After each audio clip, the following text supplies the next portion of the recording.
యావత్ తెలంగాణ ప్రజలకు, ధర్మపురి నియోజకవర్గ ప్రజలకు మీ అన్నగా, రాష్ట్ర మంత్రిగా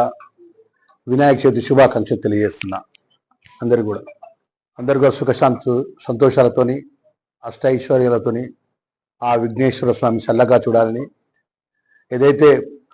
గౌరవ ముఖ్యమంత్రి వర్యులు పెద్ద రేవంత్ రెడ్డి గారు కాంగ్రెస్ పార్టీ ప్రభుత్వం ఇది ఇచ్చిన తెలంగాణ ప్రజలకు ఇచ్చిన 6 గ్యారంటీ పథకాల లోపల 4 గ్యారంటీ పథకాలు అమలైనాయి. ఇంకా 2 గ్యారంటీ పథకాలు అనే విధంగా ఆ విఘ్నేశ్వర స్వామి, ఆ అమ్మవారు అందరూ కూడా ప్రభుత్వానికి, ముఖ్యమంత్రికి ఆశీర్వదించాలని కోరుకుంటూ, ఈ రాష్ట్ర మంత్రిగా ధర్మపురి నియోజకవర్గ ప్రజలు, తెలంగాణ ప్రజలందరూ కూడా సుఖ సంతోషాలతో ఉండాలని, ఆ విఘ్నేశ్వరుడు ఎవరు ఏ విజయం తలపెట్టినా కూడా అందరికీ కూడా విజయం చేకూర్చే విధంగా ఆ విఘ్నేశ్వర స్వామి